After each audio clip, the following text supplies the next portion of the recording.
Thank you for staying tuned. It is still the conversation on Lagos television. And today we dive into a critical aspect of governance, lawmaking, and public interest.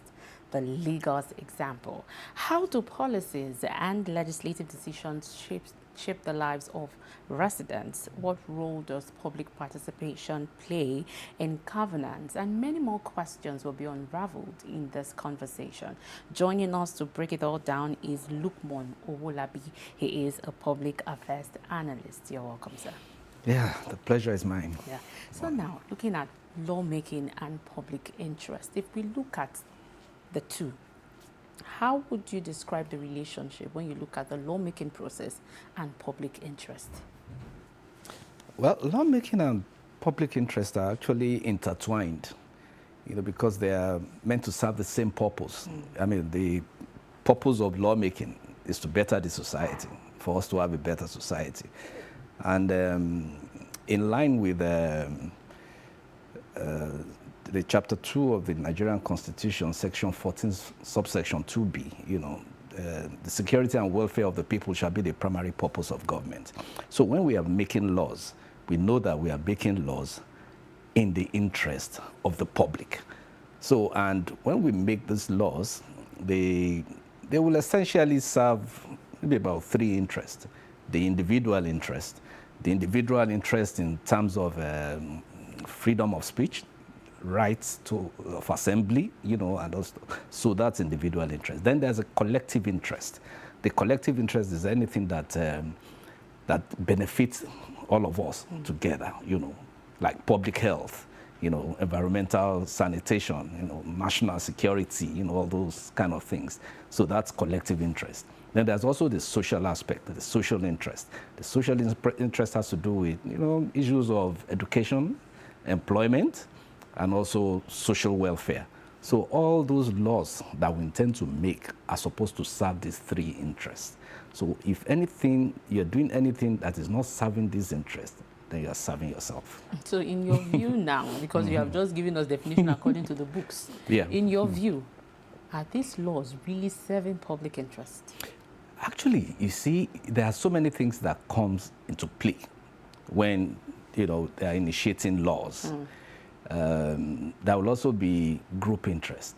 There will be economic interest. The economic factor will come in, whereby you want to make laws that would serve collective interest, but you know that you don't have the means, the capacity to carry them out. So you do certain things in a way that it will appear as if you are doing something, but you're not really doing.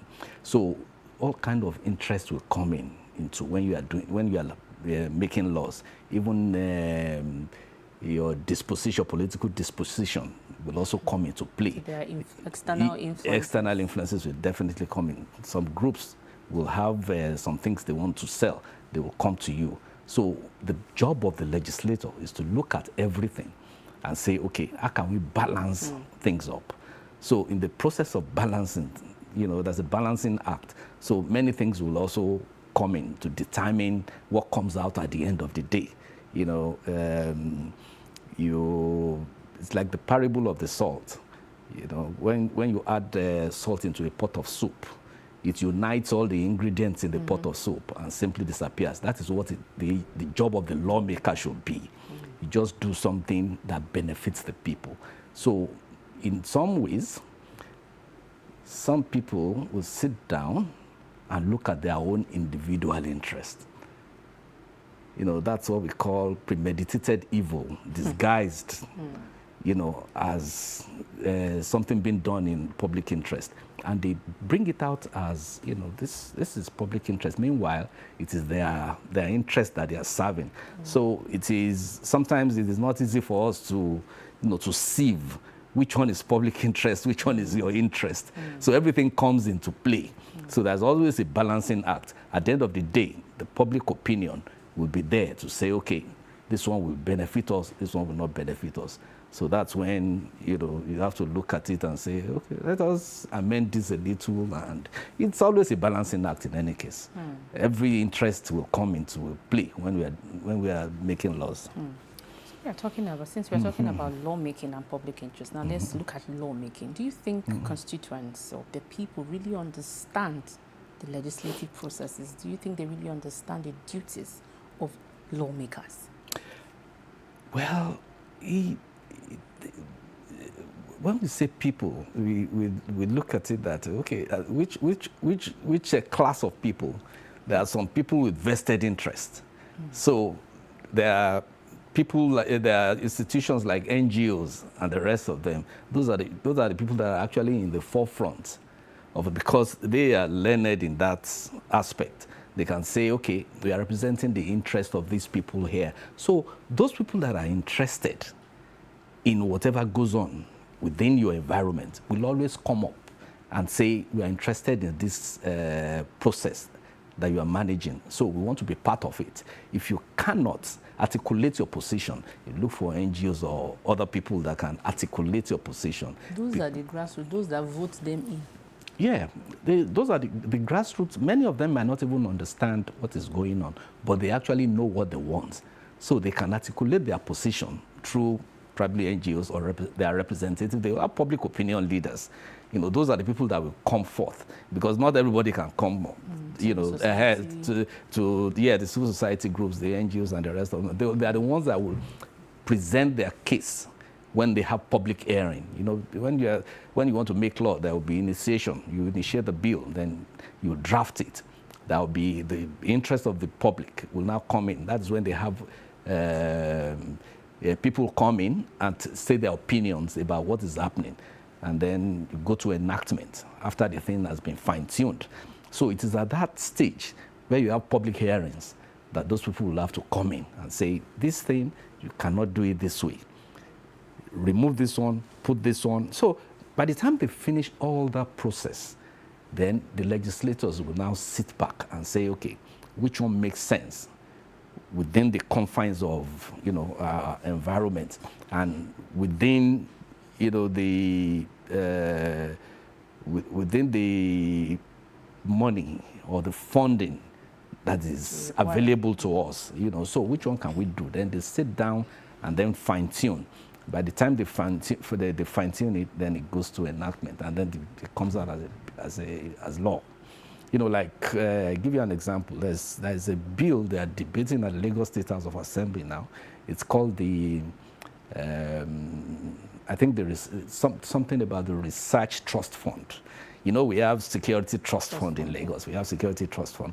We have Education Trust Fund and the rest of it. So there's something about Research Trust Fund, because they believe that people are not harnessing, you know, the benefits of research.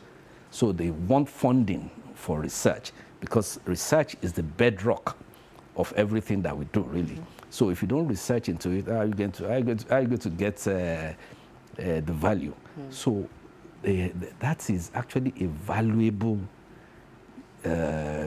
bill that they are debating. I think it has passed the second reading now. So those kind of bills, the people, the masses will not even understand what it means, you know, but it's a private member bill. It believes that this one will benefit the society, because by the time we do certain research and then the result comes out, it can now go, you know, to the right places where they will harness and add value, you know, to whatever comes out. So such kind of bills are also in the public interest. They're in the public interest. So any legislature that is progressive, that wants the country to go, you would make laws that will benefit the public. That is what we are saying. You mentioned something about public consultations, like the public hearing now. So how important is public consultations, especially when it has to do with the legislative process? Is it sufficient enough, or has it been impactful? It has been impactful, actually, you know, because like the Lagos State House of Assembly, there are 40 members there.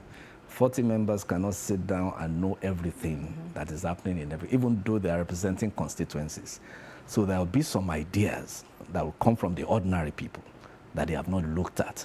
So when they have public hearings like that, that is the time, you know, that they come out and say, this thing you believe that you want to do, that you think will go this way. By the time it gets to this situation, this is what is going to happen. So it's an opportunity for people living in those places to now tell them exactly what is happening. So by the time the legislators now look at it and say, oh, so that is happening there. So we have to amend what we think. And that is what normally happens. I mean, it happens in the everyday life. You assume on your own that this is what is happening there. Then when you hear the perspective of others, you now say, oh, that is true. I'm working on a research now that has to do with the origin of Lagos.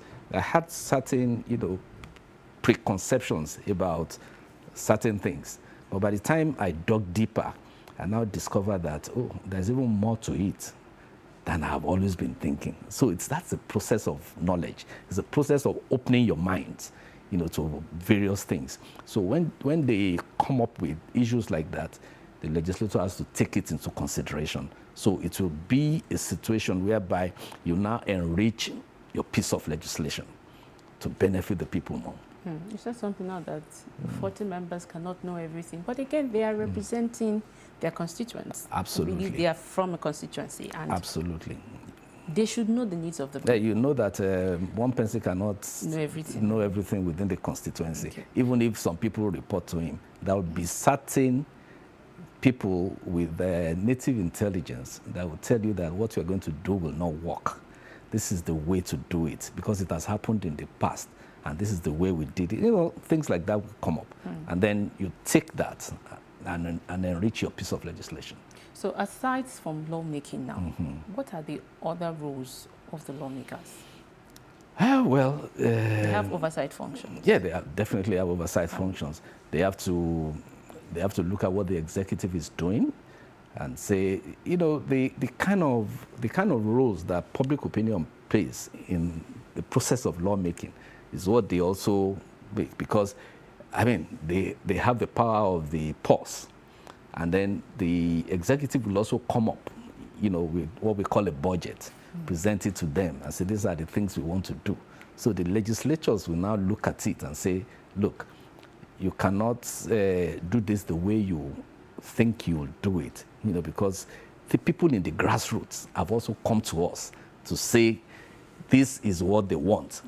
So we have to work in line with what they want, because people, those in the executive cannot also know everything that is happening. They might have, some projects in mind that they want to do in certain areas, and people living in the constituency will say, no, that is not our priority. So this is our priority. So that's the work of the, the legislature. And then the legislature also has to monitor how everything is being done. Like they have supervisory powers over jobs that have been done within the state. So it's not only about approving budgets, it's also about monitoring them to see that everything that they have put in the budget is done according to what is written. If you were to assess the delivery on their duties, when you look at their oversight functions, how would you rate it? Have they been doing well? Well, especially here in Lagos. Lagos, I cannot even compare Lagos with other states. Lagos is actually a bedrock of democracy. It's a progressive state, and Lagos is lucky that it has been ruled by one tendency. From at least from, let's even say, from 1999, it has been ruled by one tendency. So there is definite progress in what we're doing. One governor goes and another picks it up from there, and then extend it. And the legislators have always been part of it. They also put up their supervisory rules and say this is the thing we should do. You have stopped doing this. What is the reason for you to stop doing it? Why don't you continue this? Why don't you finish this before you start another?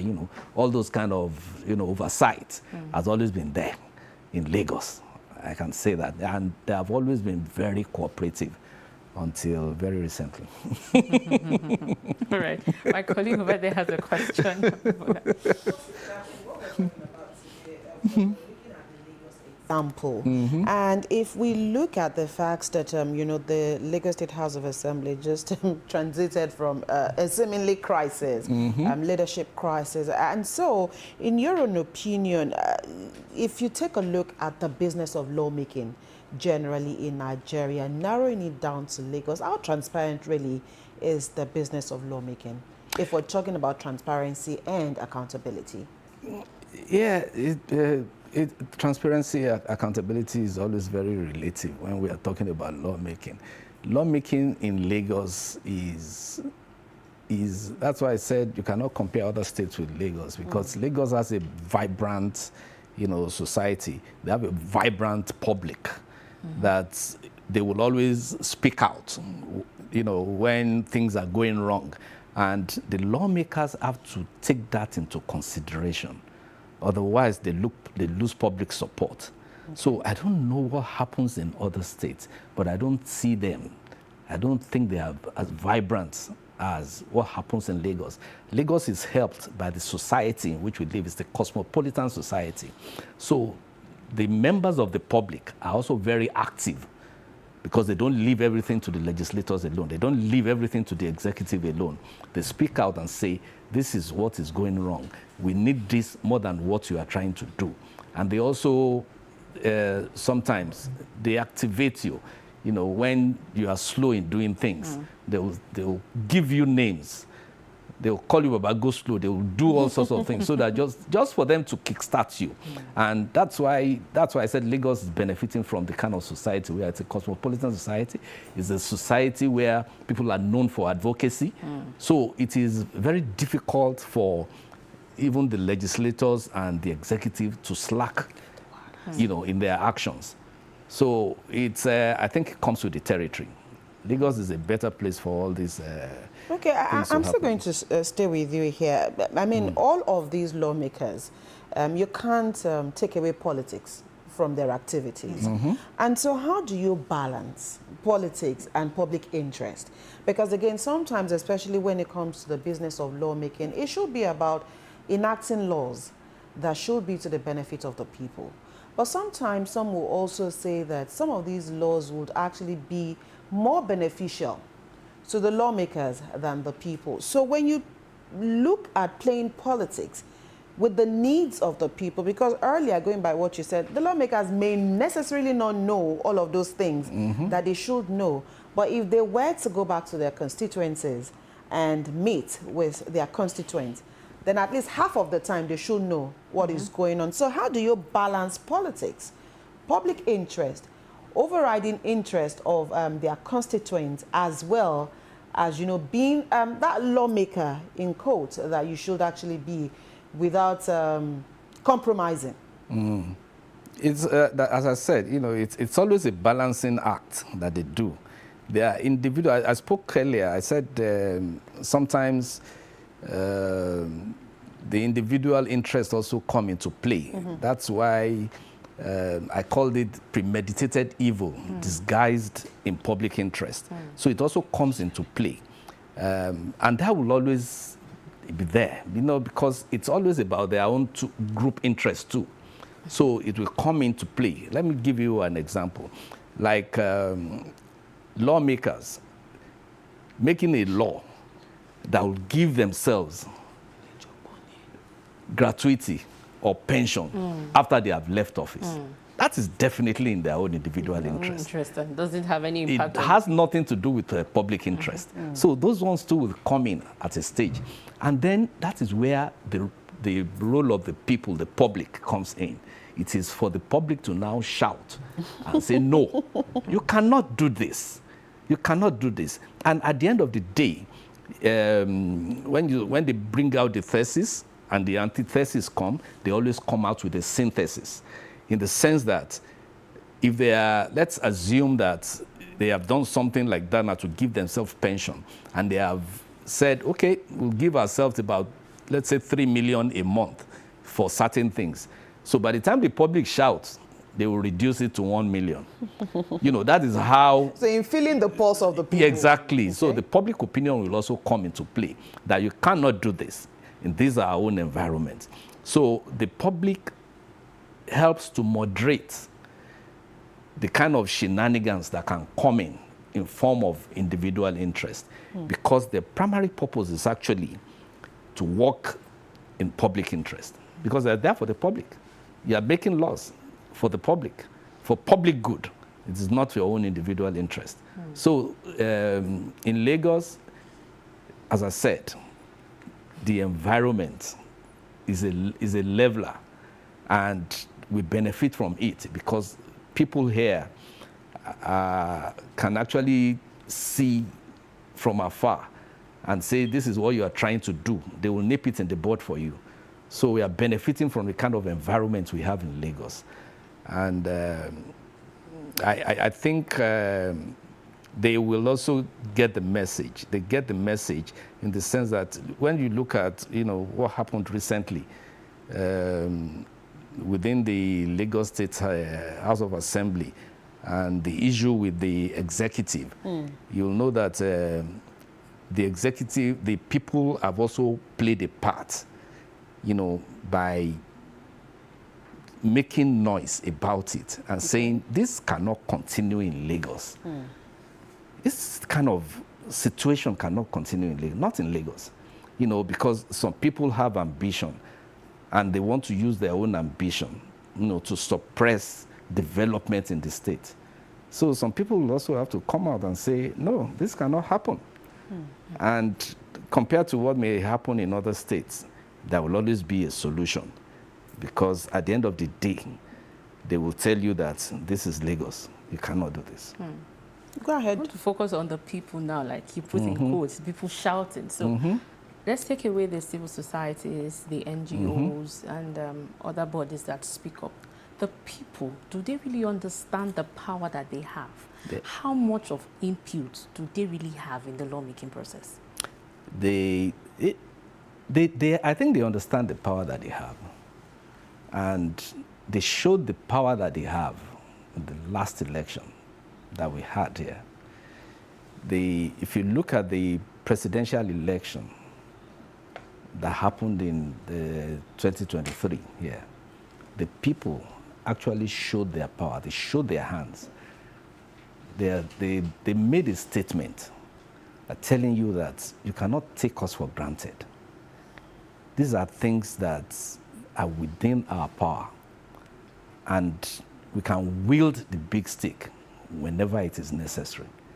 That's why the presidential election went in one way, and then the governorship election went in another way in Lagos State.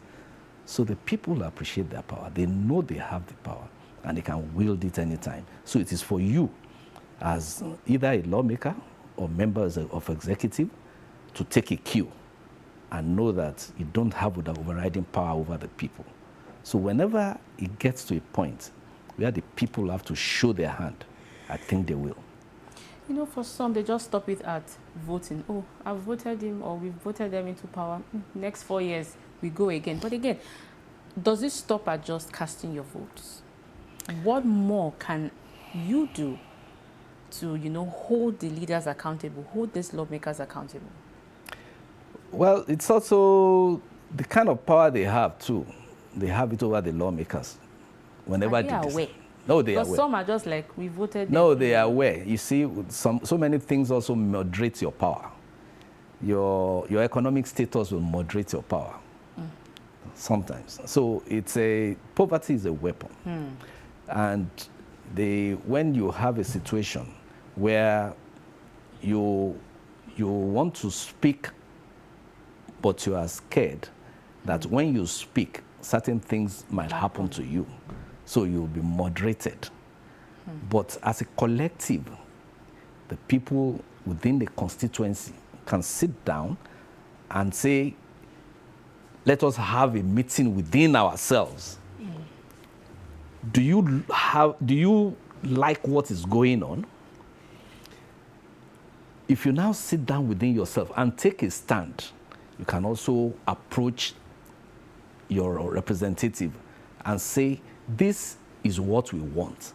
If you are not going to do it, next time you come to us for vote, we will deny you.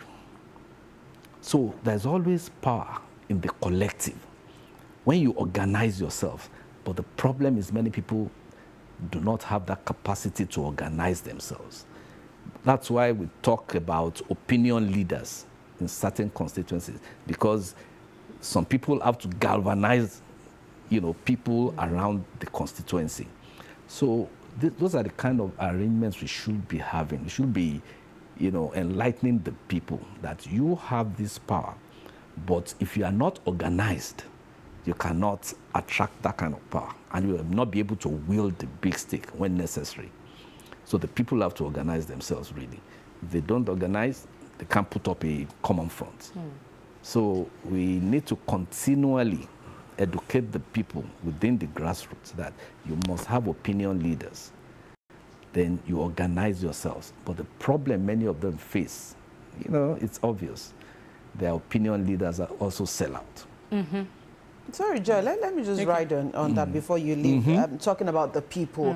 I know that it was only last week that we joked about the fact that, the electorate, sometimes they do know, but they take things for granted. And so, Olabi, my question this morning is, for the lawmakers, they know that aside some of their responsibilities, they also engage in some kind of lobbying, the executive, to facilitate projects into their constituencies.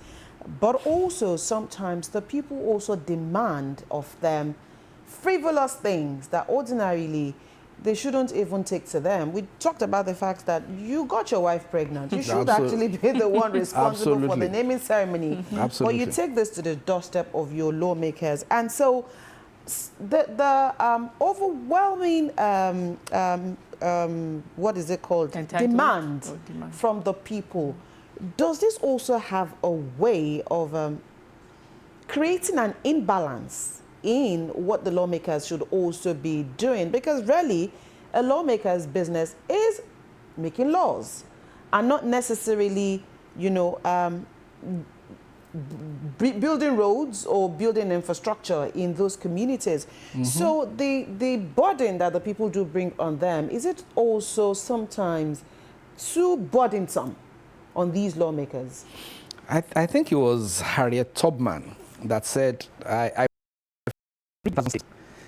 could have freed 1,000 more if only they knew they were slaves. Right. The people that you are talking about are concerned about everyday meal. Most of them believe that when they get to certain heights within their communities, they want to leverage on their influence to also attract things to themselves and not for the collective. So when people do not have, the sense of community, this is exactly what happens. When you go and meet your representative and you say, I just gave birth to my 10th child, come and help me out. And then the legislator will now look at it and say, your 10th child, how do you expect me to help you in this situation now? But he knows that the man that came to meet him can wield a lot of influence within the community, those who would vote for him at the next election. So sometimes he will succumb. And then that is why you also have constituency projects that may not even make meaning to many of us. The representative will, instead of projects that will benefit everybody, they will do what they call empowerment. They will say, what do you do? What do you have? What do you? So they give sewing machines. They give grinding machines. All those kind of things that will benefit, and they do all those things for their party members, not necessarily for everybody. So what they do is actually skewed already. So, and there are projects there within that constituency that will benefit everybody. Maybe they don't even have a road that they will pass and get to their own houses, but they don't care. All they want is something for their own self. So the legislator too will dance to their tune, because all he wants from them actually is their vote. So at the end of the day, it's a vicious cycle. And the people themselves have to sit down and think that, what do we want? What do we want from these people? What do we want them to do? That's why I always love the bottom-up approach, because it is what the people require that the legislator will do, regardless. So if he's giving you grinding machine and sewing machines and all those kind of things, it only shows that that is what you want. Because next time he will come to you and then you'll vote for him. So he thinks he's also doing the same thing. He's doing the right thing. When he thinks he's doing the right thing, he will continue to do it until you change. So if you don't change, he will not change. And the next person that will also come from that community with the same mindset. So until it changes, the people within the communities have to undergo what we call affirmative action and say, we don't want you to come and deceive us with sewing machines anymore. What we want is a road, that all of us can benefit from. So they have to change in their fundamental thoughts for us to see, to continue to get the benefit of what lawmaking should be. Otherwise, it will still continue to be a vicious cycle. This is one of the challenges that stands in the way between political interest and public interest. What are some other things that you have seen and you like need to be addressed? What else? What else have we seen? What else have we not seen? It's all about political interest. It's all about the vote. It's all about the people not knowing what they want. So I think it boils down to education. Educate the people. By the time we start, reorientating the people that this is not what you are supposed to be doing. And the funny thing is, it is difficult for them to undergo such process if they are not empowered to. So it's poverty is a tool. Poverty is a tool. If they're not empowered, they always look at you. If you tell them that if you tell somebody that you are selling your vote for 5,000 naira, they will tell you, what do you think the 5,000 naira can do for? 5,000 naira can do a lot for me. But even if you collect 5,000 naira, with the kind of voting process that we have, you can still make a statement, even after collecting whatever you want from legislators. Because nobody's going to follow you to where you're going to vote. So you still have the power at the end of the day to determine what goes on within your constituency. So most of the time I tell them, I say, poverty is a weapon, but that should not be an excuse for you. Even if you collect money, you collect things from, the politicians, you can still decide on what to do because you have the power of the vote. And nobody is going to tell you that you cannot do it when, you already have the power with the kind of voting system we want. It would have been difficult when we had the, option A4, where you had to line up behind your it would have been very difficult. But now, you can go there in secret and do your voting. So even after collecting money from the politicians, you can still vote your conscience, as they say. Conscience. My final question to you before we go is, are there lessons, or maybe just one lesson to be learned from the recent happening at the Lagos State House of Assembly?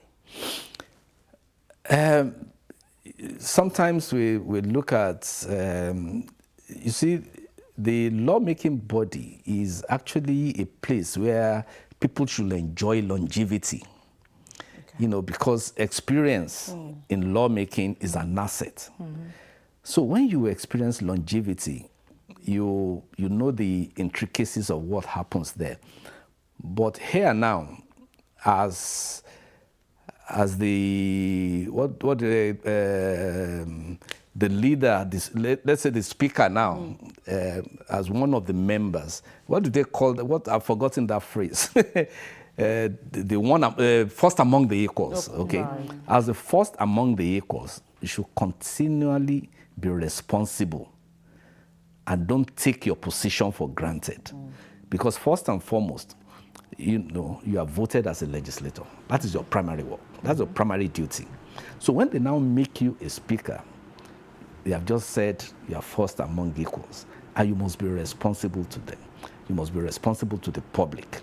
So in a situation where your ambition now overrides everything, you assume that you have power to do whatever you like. So sometimes when they say the lesson there, as you said, is that maybe, just maybe, we shouldn't have a speaker for more than one term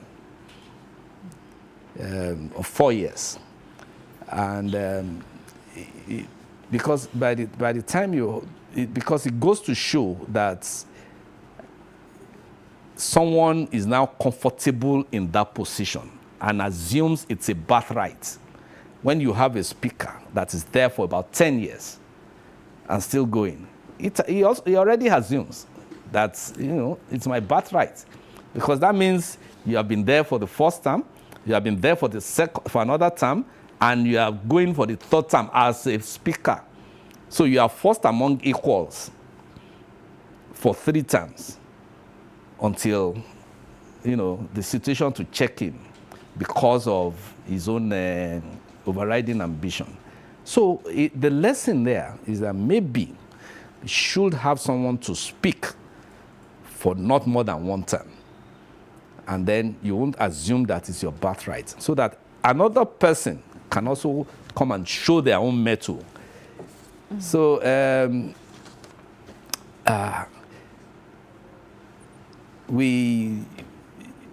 wisdom has a limit.